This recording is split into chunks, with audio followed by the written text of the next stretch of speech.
My name is Susi Feltch-Malohifo'ou, and a quote that I like is, "Not all storms come to disturb our lives, some come to clear our paths."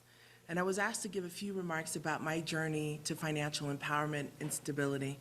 We live in a great country. This is the land of opportunity, and there are so many pathways to financial stability, which to me is the foundation of building wealth. I'll begin at the beginning. I was born in Tonga and was adopted to a Palangi family when I was 3 years old. They worked for the LDS Church, and my dad managed the church's coconut plantation in Tonga. We moved to New Zealand when I was 5 and then moved to Vernal, Utah when I was 12. Yes, I said Vernal, Utah. That's where I grew up. My dad was a judge. My grandpa was a successful businessman with a third-grade education. He even had been Utah House of Representative in 1947, and he'd been a city councilman, but he only had a third-grade education, and I loved my grandpa. I looked up to him. He owned many of the businesses in town: the golf course, the movie theater, the Ford Motor car lot, the gas station, the bowling alley, even the savings and loans. Those former years taught me that an education did not equal wealth. My dad had graduated from the University of Utah, and all he was a judge. But comparatively, my grandpa was a successful person to me, more successful than my dad in my eyes. I'm a product of secondhand privilege, and what that taught me was that money is a tool to help others. I left home after my high school graduation to stay with my biological Tongan mother in San Francisco for the summer. I didn't ask my parents or tell them that I just left, and I was very ill prepared to be financially independent. I had no clue what that meant. Up until then, I had received allowance, had a credit card from my parents, and my parents decided to cut me off financially when I refused to return home to go to college at BYU, Hawaii. I opted to play volleyball for 2 years at a local community college in Northern California. So what is financial empowerment and stability? I asked myself, where did my journey begin? And my financial empowerment came out of necessity. When your back's against the wall and the only choice you have is to lay down or die or get up and do something about it. So which do you choose? I'm what you call as a serial entrepreneur. I'm a hustler. I didn't really know what I was doing the first, second, third, fifth plus time I started a business. With every business, I made mistakes. And the next business, I wouldn't make the same mistake, but I just made different ones. My way of doing business is what they call bootstrap business entrepreneur, creating businesses with other people's money, people that believe in your product and your service. And currently now, because I've been doing it so long, people that believe in me, that what I'm gonna do is gonna be successful. Grants, micro-lending loans, friends, so many ways. Years ago, I decided to just not create businesses, but make money. I didn't wanna just make money. I wanted to create and be involved with businesses that were doing social good. So my financial stability has changed through the years. I was in it just to make money. Then I decided I wanted to do social good and make money. Some days I had money, some days I didn't have any money. My first job was working at an answering service. I actually lived here in Salt Lake City about 2 years after my college, and I managed an answering service here. I'd gotten married and became a victim of domestic violence. In 1986, I left Utah humiliated, ashamed, and broken, and moved to Texas to restart staying with my biological mother's house because I needed a break. I needed to rest and think and regroup myself. I thought I would share some of the values and actions that I gathered along my journey over 40 years with the experience of domestic violence, a felony, sexual assault, mental health, many toxic relationships, and I spent almost my whole life in therapy. So I'm here to say that if I can do this, really anybody can do this. It's really up to you.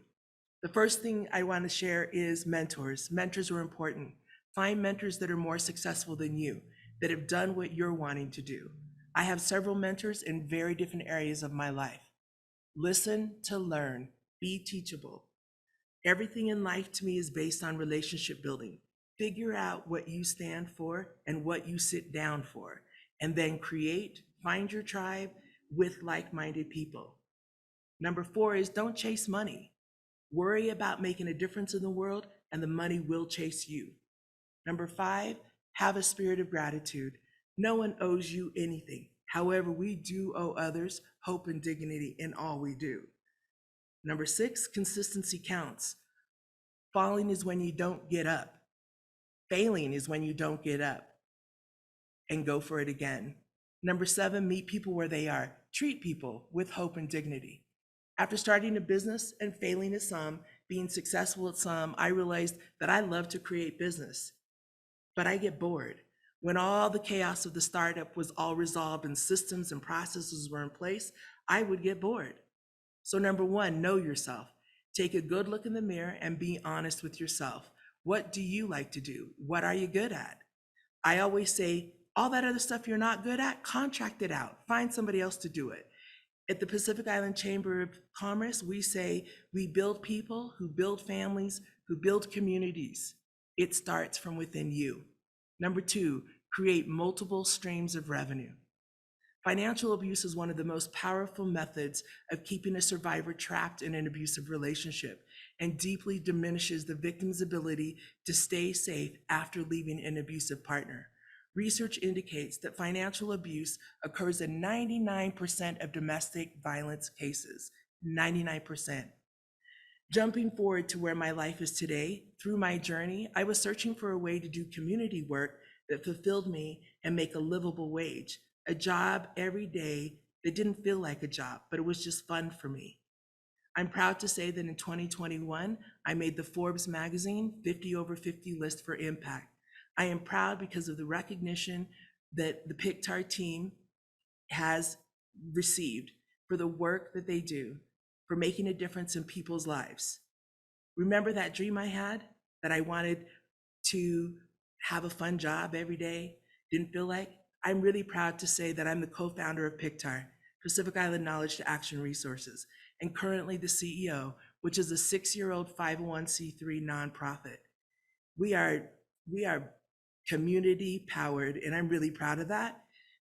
We have mostly Pacific Islanders that work at our office, and we started out with an all volunteer organization. And today we have 19 paid staff, annual revenues of about $450,000, and it's only April. We're gonna hit $1 million this year.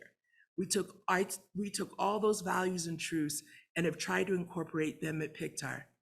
I share my life's beginnings of where I am today, over 40 years, and what's happened in the middle would take you hours, probably months, to find out where my beginning and where my end is.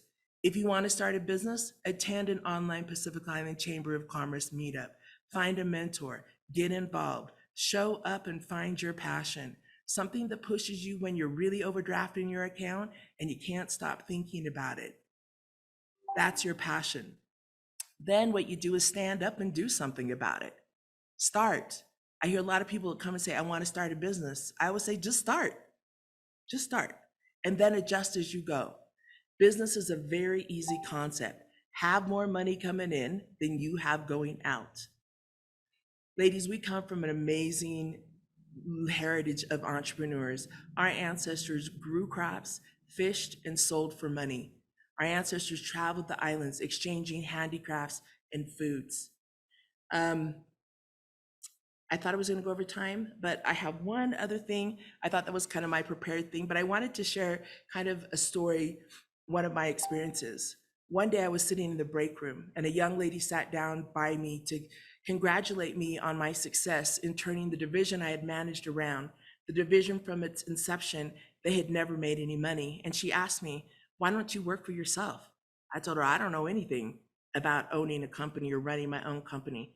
She explained to me that she split her commission with the same company that I was employed with, and they provide her with an office and support her. It was interesting, and every day we would eat lunch, and she started to teach me step by step. Within 1 year, I had left my job and opened my first travel agency in downtown Dallas in the lobby of a 5-star luxury hotel. I helped hotel guests get their boarding passes, booked local tours, and travel for hotel guests. That was my first step into what I would say a real corporation and a real business. I am no different than anybody else. I'm a risk taker, that I am. Stepping outside of your box, believing in yourself, I think is key. I think this summit has been an amazing theme, the journey to financial self-sufficiency and finding that foundation. And every one of us have that strength within us. I challenge everyone that's here tonight, find your passion, and then we can help you monetize it. What is it that you like? What is it that's going to get you up every day, that's going to be fun for you? Believe you can do it. What if that's one of our Gogi tools? What if that came true? What if you could just go buy your own house, right? What if? So thank you very much, ladies, for attending today. I look forward to please join us tomorrow as we move into domestic violence, education, prevention, and healing. And I want to just leave you with that one last statistic. 99% of women that are in domestic violence suffer from financial abuse. That was a stunning, stunning statistic to me because it deeply diminishes the victim's ability to stay safe after leaving their abusive partner. So there are effects when you're in that relationship, but it lasts forever. It's been years for me, and I still have issues, trauma. I still go to group, and I make sure that I'm okay. If you're okay, your business will be okay. Thank you so much.